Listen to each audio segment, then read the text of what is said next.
आप आज देख रहे हैं हमारा खास कार्यक्रम बिहार का दंगल। हम बात करेंगे आज एनडीए में फूट की।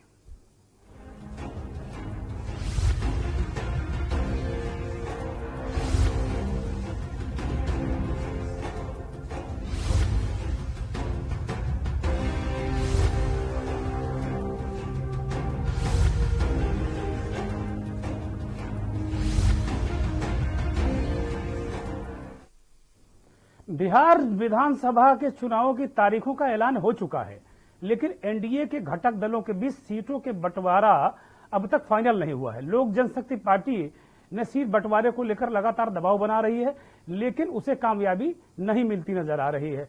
इसी जो आपसी जद्दोजहद और जो खींचतान थी, उसी को लेकर आज एक तरीके से औपचारिक रूप से लोक जनशक्ति पार्टी यानी रामविलास की पार्टी लोजपा ने बिहार एनडीए से, ये बड़ी महत्वपूर्ण बात यहां पर यह है कि बिहार एनडीए से अपना नाता तोड़ लिया है। वो केंद्र में नरेंद्र मोदी का समर्थन करते रहे, लेकिन बिहार में अलग चुनाव लड़ने का ऐलान चिराग पासवान जो एलजेपी के अध्यक्ष हैं वो उन्होंने कर दिया है। अब कुल मिलाकर उन्होंने साफ कर दिया है कि एनडीए यानी कि जो नीतीश कुमार के नेतृत्व में जो लोक जनशक्ति पार्टी है वो चुनाव नहीं लड़ेगी। ये एक बड़ा फैसला है और एक बड़ी खबर है। चुनाव से पहले एनडीए में एक तरीके से फूट नजर आ रही है। लोक जनशक्ति पार्टी ने यह फैसला लिया है कि एलजेपी है उसने बिल्कुल नीतीश कुमार की अगुवाई में, जैसा कि हमने बताया कि उसने साफ कर दिया है कि हम चुनाव नहीं लड़ेंगे। और बिहार में एक तरीके से जो बिहार फर्स्ट की बात है, जो फर्स्ट बिहारी की नारे के साथ चुनाव मैदान में उतरेगी, ये ऐलान किया है जो एलजेपी के अध्यक्ष हैं। हालांकि प्रधानमंत्री नरेंद्र मोदी का पूरी तरह से उन्होंने समर्थन किया है। इससे पहले जो सूत्रों के हवाले से खबर आई थी कि बिहार विधानसभा चुनाव में लोक जनशक्ति पार्टी अलग चुनाव लड़ सकती है, वो बात पूरी तरीके से सही साबित हुई और इसका औपचारिक ऐलान कर दिया है। संसदीय बोर्ड की बैठक में ऐलान किया गया। 3 बजे आज संसदीय बोर्ड की बैठक चली। हालांकि रामविलास पासवान जो इसके फाउंडर हैं, उनकी तबीयत ठीक नहीं चल रही है, इसलिए उन्होंने बहुत ज्यादा इसमें सब कुछ सारी चीजें चिराग पासवान के जिम्मे छोड़ दी। और एक तरीके से अब एनडीए में, बिहार एनडीए में विभाजन हो गया है। अब एनडीए की अगर शक्ल देखी जाए बिहार के अंदर तो केवल भारतीय जनता पार्टी, जो जेडीयू है जिसका चेहरा नीतीश कुमार है वो है, और एक जीतन राम मांझी की हम, ये 3 पार्टियां एनडीए में है बिहार में, और इन्हीं के बीच सीटों के बंटवारे की बात हो रही है। भारतीय जनता पार्टी के साथ में जो स्थितियां बनी उनको लेकर अब तक जो जेडीयू है, लगातार जेडीयू इस बात को लेकर प्रयासरत थी कि वो कुछ दबाव बना ले जाए भारतीय जनता पार्टी में। जो देवेंद्र फडणवीस हैं महाराष्ट्र के पूर्व मुख्यमंत्री, वो इस पूरे उसमें बातचीत में थे। भूपेंद्र यादव राष्ट्रीय महासचिव हैं, वो शामिल थे। लेकिन जो नीतीश कुमार की पार्टी है जेडीयू, वो दबाव बीजेपी पर नहीं बना पाई। बड़े भाई होने का दमखम तो भर रही है पार्टी, और पिछले चुनावों में कुछ ज्यादा सीटों पर लड़ी थी जेडीयू, लेकिन इस बार उसकी एक चली नहीं है। जो खबरें हमारे पास आ रही हैं अब बराबर सीटों पर जो खबर आ रही है कि बराबर सीटों पर बिहार विधानसभा चुनाव में जो 243 सीटें बिहार में हैं, उनमें बराबर सीटों पर 119 पर बीजेपी, 119 पर जेडीयू, ये बंटवारा हुआ है। और जो हमको यानी जीतन राम मांझी की जो पार्टी है, वो हमको जो सीटें दी जाएंगी वो जेडीयू अपने कोटे से देगी। यानी कि बीजेपी उसमें भी नरम नहीं पड़ी है, जेडीयू को ही उसमें झुकना पड़ा है। और जेडीयू हम जो महादलित का मुद्दा है, वहां एक अच्छा खासा वोट बैंक है, 6% के आसपास आता है, तो उसमें अब जीतन राम मांझी की पार्टी को वो देगी और अपने कोटे से ही वो उसको जो देना पड़ेगा अपनी सीटें। तो कुल मिलाकर जो बीजेपी है, बीजेपी ने कहीं भी एक तरीके से बिल्कुल नरमी नहीं दिखाई है। और अंत में जो नीतीश कुमार का ही मसला है कि वो उनको एक तरीके से बड़े भाई होने के कारण थोड़ा खम खाना पड़ा है, उनको थोड़ा गम खाना पड़ा है। हालांकि वो कह रहे थे कि नहीं हमें ज्यादा सीटें दी, कई राउंड की बातचीत चली, जहां तक हमारे पास खबरें हैं कि कई राउंड की बातचीत चली। लेकिन इस बार एक नारा तो फिर यही रहेगा कि फिर नीतीश सरकार, ये जो पिछली बार नारा लगा था फिर नीतीश सरकार, वो एक बड़ा सवाल खड़ा हो गया कि क्या ये दोहरा पाएंगे, क्योंकि जो खबरें हैं बिहार के अंदर से वो वास्तव में अलग तरीके की खबरें हैं। क्या चिराग पासवान की नैया बिहार के चुनाव में पार होगी? चिराग पासवान किसके दम पर ये इतना बड़ा फैसला लिया उन्होंने? क्या बीजेपी का और चिराग पासवान का कोई जो अंदर का कोई समझौता है कि आप लड़कर आइए, फिर जब सरकार की स्थिति आएगी देखेंगे, बात करेंगे? तो क्या इस जो टूट हुई है क्या इसका नुकसान नहीं होगा? ये एक बड़ा सवाल है। हम कुछ तथ्य आपके सामने रखते हैं ग्राफिक के जरिए, देखिए।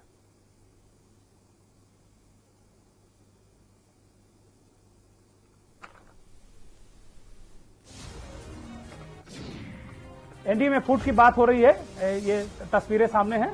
ये एनडीए में निश्चित तौर पर अब फूट ही कही जाएगी इसको। ग्राफिक के जरिए कुछ तस्वीरें आपको हम दिखा रहे हैं।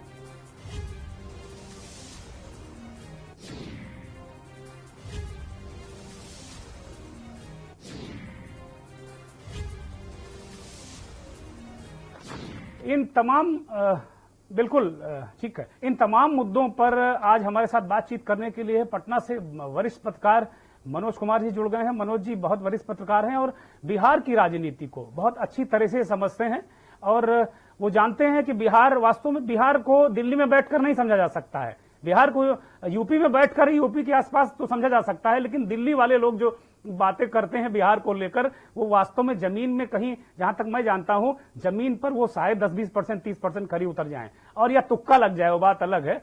लेकिन दिल्ली में बैठकर बिहार को समझना, और कोरोना काल के बाद ये जो स्थितियां बनी है इस समय, कि कोरोना काल के बाद ये पहला चुनाव है देश का। वहां 16 जिले बिहार के बाढ़ प्रभावित रहे हैं। कोरोना में किस तरीके से प्रवासी जो बिहारी हैं वो जगह जगह उन्होंने लाठियां खाई हैं, भूखे रहे हैं, घिसट घिसट कर बिहार पहुंचे हैं। ये भी अहम मुद्दे होंगे ऐसा लगता है मुझे चुनाव में। और कहीं ना कहीं जो कुछ इलाकों में ये भी देखने को मिल रहा है कि लालू का अपमान, वो बिहार के लोग मान रहे हैं कि लालू को नीतीश कुमार ने जेल में डलवा दिया नरेंद्र मोदी के कहने से। तो इस तरीके की चीजें भी आ रही हैं बिहार से। मनोज जी, जो सबसे बड़ा सवाल है कि चिराग पासवान बिहार, मुकेश जी, जहां सबसे बड़ा सवाल ये है कि चिराग पासवान बिहार एनडीए से अलग हुए हैं और जो केंद्र में उनके साथ में है नरेंद्र मोदी के, तो ये कैसा अलग होना? जी तो देखिए, आपने चूंकि सही कहा, अभी के डेट में चूंकि बीजेपी के साथ जेडीयू है और इसी बात को लेकर के चूंकि नीतीश कुमार लगातार इस बात का दबाव बना रहे थे कि हम एलजेपी के साथ में किसी तरीके का समझौता नहीं करेंगे, क्योंकि लोकसभा चुनाव में बीजेपी ने एलजेपी को जोड़ा था और इसी बात को लेकर के नीतीश कुमार लगातार इस बात को कह रहे थे कि ये किसी भी तरीके से हम एलजेपी के साथ कोई समझौता करने को तैयार नहीं होंगे करके एलजेपी के संसदीय बोर्ड की बैठक दिल्ली में की गई और यही वजह रहा कि बिहार में इसकी बैठक नहीं हुई। इसकी बैठक इन लोगों ने दिल्ली में किया था और दिल्ली में इन लोगों ने तय किया कि एनडीए के साथ ही ये अगर नीतीश कुमार ये बीजेपी से अलग होते हैं तो फिर हम साथ में चुनाव लड़ेंगे। अब सवाल उठता है कि अगर 143 सीटों पे ये जो चिराग पासवान जो है जिस तरीके का ऐलान किया है, उन्होंने साफ तौर से कहा है कि हम बीजेपी और जेडीयू के साथ में, मतलब नीतीश कुमार के नेतृत्व में मैं चुनाव नहीं लड़ूंगा, उन्होंने साफ तौर से कहा है। लेकिन इसमें जो सबसे बड़ी बात ये है कि जब 143 सीटों पर उन्होंने खुद कहा है कि मैं चुनाव लड़ूंगा, 243 सीटें हैं पूरे बिहार में विधानसभा के। अब जब बीजेपी जेडीयू ने 119 सीट और 119 सीटों का बंटवारा कर लिया, मांझी को उन्होंने 5 सीट दिया है जो जेडीयू के खाते से जाएगा। अब यहाँ पर ये देखने वाली बात होगी कि जेडीयू, चूंकि जब अगर जेडीयू को कहीं भी किसी तरीके का नुकसान होता है तो आने वाले बीजेपी की सरकार ये बनाने में जेडीयू ये सक्षम नहीं होती है तो बीजेपी सीधा सीधा हाथ मिलाएगी एलजेपी से। इस बात से इनकार नहीं किया जा सकता है। तो अब जो है क्योंकि ये कोरोना काल का सबसे बड़ा चुनाव है, 70 देशों में चुनाव को टाला गया, बिहार में ये पहला ऐसा राज्य है जिसमें चुनाव कराया जा रहा है, जिसको लेकर के जिला प्रशासन हो या चाहे चुनाव आयोग हो, इस बार का जो चुनाव है वो कराना बहुत ही टफ है और जिला प्रशासन के लिए भी काफी टफ है। लेकिन अब ये देखने वाली बात ये होगी कि जी मुकेश जी से लग रहा है संपर्क टूट रहा है और निर्बाध रूप से बातचीत नहीं हो पा रही है। ऐसा मुझे लग रहा है। मुकेश जी, आवाज मिल रही क्या? हेलो, मुकेश जी का संपर्क बाधित हो रहा है। मुकेश जी से हम जुड़ेंगे, बातचीत उनसे करेंगे। लेकिन बड़ी महत्वपूर्ण बात मुकेश जी ने कही कि जो एलजेपी संसदीय बोर्ड की बैठक है वो बिहार में नहीं हुई, पटना में नहीं हुई, वो दिल्ली में हुई। और वो बैठक इस तरीके से कुछ तो इसके कुछ संकेत हैं। मुकेश जी बिहार में हैं और पटना में है, वो इस तरह के कुछ संकेत दे रहे हैं, कुछ संदेश दे रहे हैं कि ये बैठक पटना में ना होकर दिल्ली में क्यों हुई। इसका मतलब कि कहीं ना कहीं ये बात देखने को जरूर मिल रही है कि बीजेपी को इस बात की आशंका थी कि अगर सीटों के बंटवारे में बीजेपी और जेडीयू का अगर कोई मसला या पेंच फंसता है तो वो नीतीश कुमार अगर बाई दबे, हालांकि इसकी संभावना बहुत ही कम थी, इसकी आशंका बहुत ही, संभावना की आशंका मैं कहूंगा इसको कि इसकी आशंका बहुत ही कम थी कि बीजेपी से इस वक्त, जबकि लालू प्रसाद यादव जेल में हैं, उनके जो बेटे हैं वो सीधे सीधे नीतीश कुमार पर हमला कर रहे हैं। नीतीश कुमार को कोई और समीकरण बनता नजर नहीं आएगा इसमें बिहार में। तो कुल मिलाकर ऐसे वक्त में नीतीश कुमार कभी भी ऐसा निर्णय कतई नहीं लेंगे कि वो बीजेपी से अलग हो, खून का घूंट पीकर वो रहेंगे बीजेपी के साथ में, क्योंकि अब चुनाव की घोषणा हो गई। इस वक्त अगर नीतीश कुमार कोई निर्णय भी लेते हैं तो मुझे नहीं लगता है कि उनको बहुत फायदा होने जा रहा है, वो भारी नुकसान में रहेंगे। इसलिए उन्होंने खम खाया है। और जिस तरीके से बीजेपी इस बार चढ़कर सीटों के बंटवारे में हावी रही है, मुझे लगता है कि नीतीश कुमार मन ही मन थोड़ा सा अनमने हैं, मुझे लग रहा है। लेकिन मुकेश जी से एक बड़ा सवाल है कि मुकेश जी, ये जो एलजेपी को इतना ज्यादा नफरत क्यों करते हैं नीतीश कुमार, ये क्या कारण है, दर्शक जानना चाहेंगे। देखिए, इसमें इस आपने जो अभी ग्राफ के जरिए जो बताया, वो इसमें उस चीजों से इनकार आप नहीं कर सकते। न बिहार के लोग उस चीजों से इनकार ये कर सकते हैं, और बिहार के लोगों को भी इस बात की जानकारी है कि नीतीश कुमार आज तक अकेले चुनाव नहीं फाइट किया है। उन्होंने, उनके हिस्ट्री में रहा है। और ये जब भी उन्होंने चुनाव फाइट किया है तो या तो बीजेपी के कंधे पे ये जो अपना हाथ ये डाल करके, या फिर उधर में अगर जब भी उन्होंने चुनाव ये लड़ी है तो ये आरजेडी के साथ में, उन्होंने कभी इंडिविजुअल चुनाव उन्होंने फाइट नहीं किया है। ये इस चीज का गलती वो कतई नहीं कर सकते। उनको पता है कि ये चूंकि नीतीश कुमार को इस बात की जानकारी, और ये मजे हुए ये राजनीतिज्ञ हैं, इनको ये पता है कि अगर हम बीजेपी के साथ में अलग होते हैं तो कहीं ना कहीं हमको नुकसान होगा। और इस बार का जो चुनाव है वो बहुत टफ है।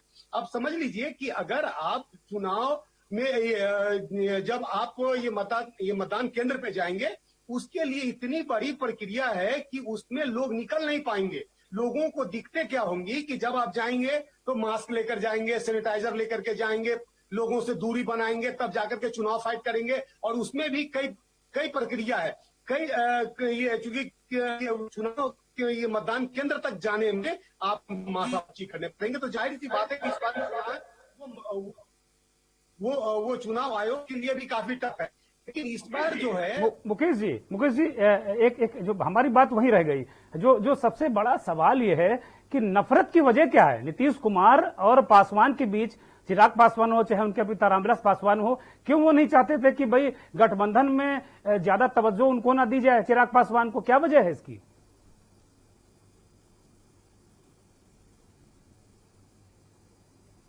जी, शायद मुकेश जी से संपर्क फिर कट रहा है। बिल्कुल आपने सही कहा। उनको नीतीश कुमार जो है वो तवज्जो नहीं देना चाहिए कि अगर चिराग पासवान जिस तरीके का निर्णय तो चूंकि जो है आप लोग देख लीजिए, चूंकि जब भी ये जो अधिक सीटों पर उन्होंने फाइट किया है, कभी उनकी सीटें बढ़ी। आज तक इस बात को देख लीजिए कि जब भी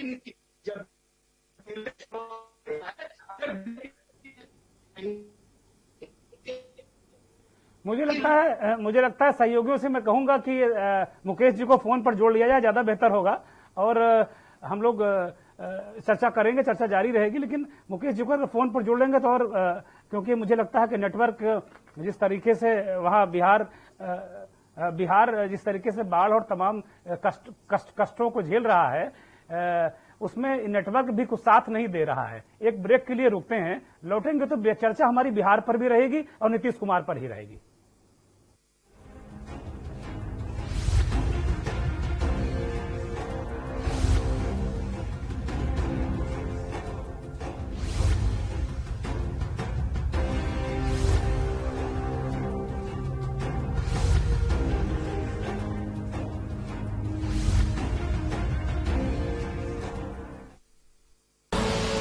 आप देख रहे हैं के न्यूज, खबरों का सारथी।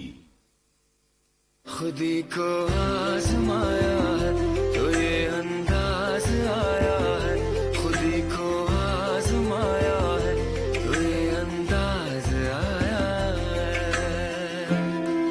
तुम में भी मैं हूं, शुद्ध प्लस पान मसाला। GGS Education Group launches 20% discount on academic fee of courses MBA, BBA, BCA, BFSI and GM, D Pharma, B Pharma. Offers best infrastructure, best transport facility, best academic service and best placement service. Register today to avail 20% discount. Call 9971 496 497 or visit the campus Kanpur Lucknow highway near Unnao. GGS education group. Corona संकट काल में के news India की देशवासियों से appeal है कि हम जाति धर्म को भूलकर कोरोना को हराने में एक साथ खड़े हों, जरूरतमंदों की मदद करें। कोरोना के खिलाफ जंग में हम अपना योगदान दें। हम सब मिलकर लड़ेंगे और मिलकर जीतेंगे। कोर्ट कचहरी के ना लगे चक्कर, सबसे अधिक यही है बेहतर। लेकिन बढ़ ही जाए पाला तो कहां जाए, क्या करें? घबराए नहीं, अब हर मुश्किल होगी आसान। के न्यूज इंडिया वकील आपका देगा समाधान। कीजिए कॉल, पूछिए अपने सवाल 0512 23900031 और 0512 23900032। वकील आपका हर रविवार दोपहर 3 बजे केवल के न्यूज इंडिया पर। आप देख रहे हैं के न्यूज, खबरों का सारथी।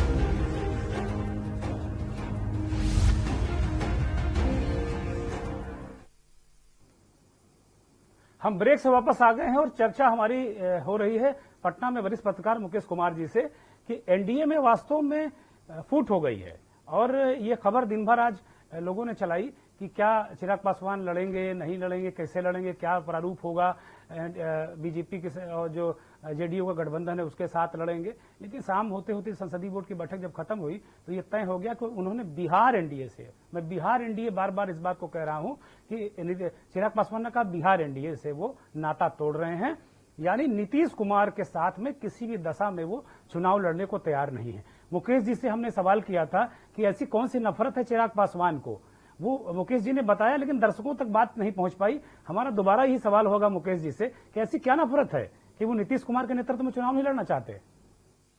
देखिए, ये जो है ये इनका सीधा था कि ये डिमांड किया था कि मुझे जो है वो प्रतिष्ठित जीत दिया जाए। उन्होंने डिमांड करी थी शुरू में और उसमें नीतीश कुमार ने विरोध किया था कि जो है वो जो लोकसभा में तय की गई थी नीति, उसी नीति पे आगे हम चलेंगे। अब सवाल उठता है कि चिराग पासवान जिस तरीके से जीत पे अरे थे कि अगर मुझे प्रतिष्ठित जीत नहीं मिलेगी, तो इन्होंने पहले भी ये बातों का अनाउंसमेंट किया था कि 143 सीटों पे मैं चुनाव ये फाइट करूंगा। इससे लेकर के इन्होंने अपने जिले के तमाम ये नेताओं के साथ, तमाम ये के साथ, तमाम कार्यकर्ताओं के साथ उन्होंने बैठक करी थी और बैठक में उन्होंने निर्णय ले चुका था।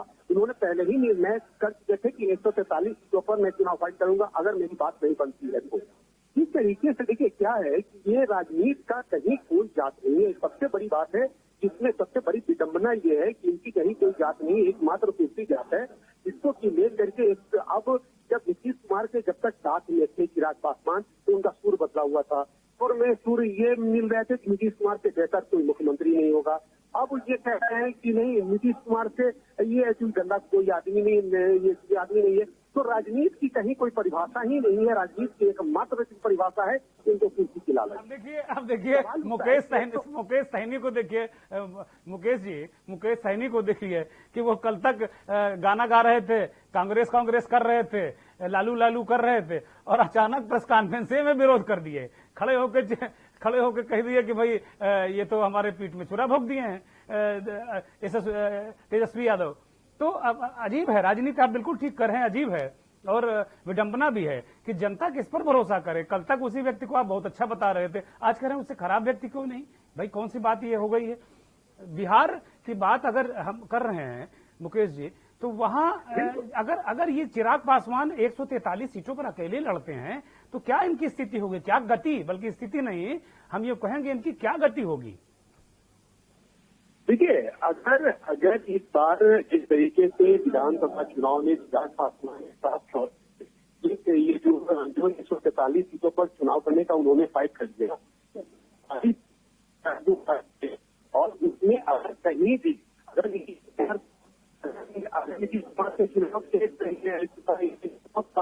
नीतीश कुमार को लॉस होता है, अगर ये जेडीयू को ये लॉस होगा, तो उस बीच में देखिए सीधा कंसेप्ट क्लियर है कि अगर बीजेपी के साथ बिहार में सरकार बनती है, अगर जेडीयू का ये सीट ज्यादा ये गया और दोनों का जो अभी ये इलेक्शन है और उसमें मांझी भी जून के साथ है, तो मांझी को मात्र 5 सीट ये देने की बात हुई है और 119 सीटों पे जेडीयू और 119 सीटों पे ये फाइट करेगी। तो अगर जेडीयू को ये मांझी को अगर कहीं से भी सीट का फायदा होगा तो वो काउंटिंग सीधा चला जाएगा जेडीयू में और ये उसके बाद जो है तो ये दोनों साथ मिलकर के बिहार में सरकार बनाएंगे। मुकेश जी, दलित और महादलित का क्या चक्कर है? मांझी महादलित से आते हैं, ये भी कहा जा रहा है कि वहां बड़ी चालाकी से दलित महादलित में बांट दिया गया है। ये पब्लिक वहां की कई जगह हमने सुना है बिहार पटना में कि लोग पटना और बिहार के जो सुदूर इलाके वहां कहा जा रहा है कि दलित समुदाय को दलित और महादलित में बांट दिया गया। तो ये क्या कहानी है? ठीक है, दलित और महादलित को लेकर के जिस तरीके से ये जीतन मांझी ने फाइट किया कि दलितों और ये तो सबसे बड़ी बात है कि आपको ये समझना होगा कि बिहार हो चाहे हिंदुस्तान के किसी भी ये राजनीतिक गलियारों में समय टूटता है, अगर साथ टूटता है, दोस्ती टूटती है, सुर बदलता है, समय ये इन लोगों के साथ में ये सीधा ये जुग बदल जाता है। और कभी जीतन राम मांझी ये नीतीश कुमार के इतने खिलाफ ये मत करते थे कि उनको इतना इसी तरीके का संज्ञा उन्होंने ये दिया था जिसका कोई लिमिट नहीं है। लेकिन अब सवाल ये है कि सरकार बनानी है, तो तो 119 सीटों पर बीजेपी ने फाइट किया, 119 सीटों पर जेडीयू। अब इधर से जो है तो अगर चिराग पासवान को फायदा होता है, जेडीयू को नुकसान होता है, तो बीजेपी सीधा लग जाएगी चिराग पासवान के साथ, एलजेपी के साथ टक्कर करके और सीधा सरकार बनाएगी इसमें, और इसमें नुकसान नहीं होगा जेडीयू को। लेकिन ये समझने वाली बात है कि आखिर 143 सीटों पर जब आपको याद होगा कि बीजेपी के साथ से जेडीयू एलजेपी चुनाव फाइट करी तो एलजेपी में जो चिराग पासवान के सारे रिलेटिव कि उनके पिताजी ये मतलब रामविलास पासवान, उनके तथा ये रामचंद्र पासवान, ये सारे लोग चुनाव जीत गए थे। अब सवाल उठता है कि जब अगर आज अकेले चुनाव उन्होंने फाइट करने की पूरी रणनीति बना रखी है, 143 सीटों पर अपने उम्मीदवारों की लिस्ट बना ये रखी है, 143 सीटों पर विधानसभा चुनाव फाइट करेंगे। देखने वाली बात होगी कि बिहार की जनता लोजपा को कितना पसंद करती है और कितना सीट देती है, ये सबसे अहम बात होगी। मुकेश जी, बहुत समय अब हमारे पास मात्र 2 मिनट है इस कार्यक्रम में और लगातार आपसे जुड़ेंगे भी आगे। 2 मिनट का वक्त है, 2 मिनट में 2 बहुत महत्वपूर्ण सवाल हैं। एक बहुत बढ़िया बात कही, आपकी बातों से ये चीज निकल कर आई कि 143 सीटों पर चिराग पासवान लड़ते हैं, तो मुझे लगता है जीते चाहे वो बहुत ही कम, खाता खुले या ना खुले, या खुल जाए तो 2, 4, 3, 4, 5 में निपट जाएं, लेकिन जेडीयू को नुकसान बड़ा करेंगे। जेडीयू का कद जब एनडीए में घटेगा तो बीजेपी का कद बढ़ेगा, तो उससे बीजेपी का फायदा होगा और उससे बैकडोर से जो एलजेपी है, चिराग पासवान, रामविलास पासवान को भी फायदा होगा। ये क्या गणित हो सकता है? बिल्कुल बिल्कुल बिल्कुल एकदम चुनी यही कंसेप्ट ही है। इसी कंसेप्ट पे तो बिहार विधानसभा का चुनाव जो बीजेपी ने एक जो ट्रम्प कार्ड खेली है, वो इसी मुद्दे पे ट्रम्प कार्ड इन्होंने खेला है। इस बात से इनकार नहीं किया जा सकता है कि इसकी प्लानिंग हो सकती है कि बहुत पहले तय हो गया होगा कि अगर चुनाव में सीटों की बंटवारे को लेकर के कहीं कुछ होता था कि इसकी पहले रणनीति तय थी कि अगर चुनाव में ये नीतीश कुमार अगर अलग होकर के चुनाव फाइट करते हैं तो इनका तो इस बार जेडीयू को भारी पैमाने पर नुकसान होता है। इस बात से कहीं इनकार नहीं किया जा सकता। बिहार की जनता इस बात को समझती है। लेकिन अब सवाल उठता यह है कि लोजपा को अगर फायदा होता है तो सरकार में बैठना है, सरकार बनानी है, सरकार में बैठने का सबका शौक होता है, सबका ये क्योंकि ये जो अपना मोटो होता है और सेम मोटो आज चिराग पासवान ने तय किया कि भाई हम अगर हमको 25 सीट नहीं देते हैं, और चूंकि उन्होंने शुरू में डिमांड करी थी ये 70 सीटों का उन्होंने डिमांड किया था कि अगर 70 सीट आप मुझे नहीं देंगे मैं तो फिर हम आपके साथ चुनाव फाइट नहीं करेंगे। अब सवाल उठता है कि 143 सीट पे आप अकेले इंडिविजुअल फाइट कर रहे हैं। इधर में ये 10 करोड़ की आबादी है, इस 10 करोड़ की आबादी में एलजेपी को कितना फायदा होगा ये तो 10 तारीख का 10 नवंबर का जो काउंटिंग होगा वो तय कर देगा बिहार में किसकी सरकार बन रही। बिल्कुल बिल्कुल ठीक है मुकेश जी। एक बहुत जल्दी में बहुत आखिरी सवाल है मेरा, इसके बाद हम वाइंड अप लेंगे प्रोग्राम को। बहुत अंतिम सवाल ये है कि जीतन राम मांझी आपको नहीं लग रहा बहुत सस्ते में निपट गए, पूर्व मुख्यमंत्री और महज 5 सीटों में निपट गए? सर ये सबसे बात क्या है कि जब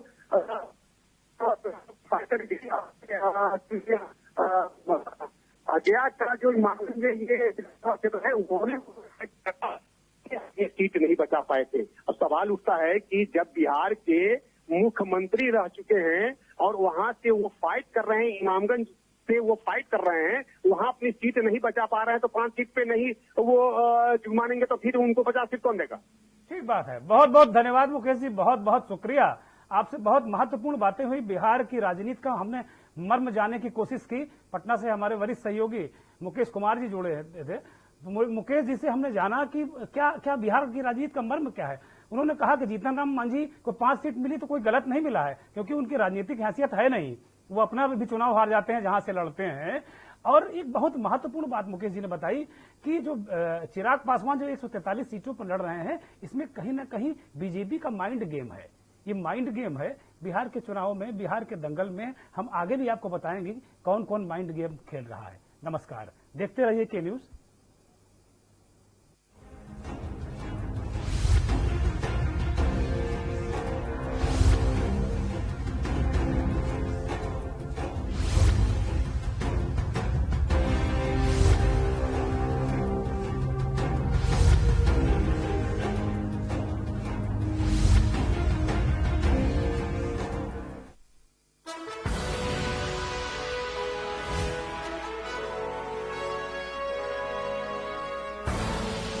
आप देख रहे हैं के न्यूज, खबरों का सारथी।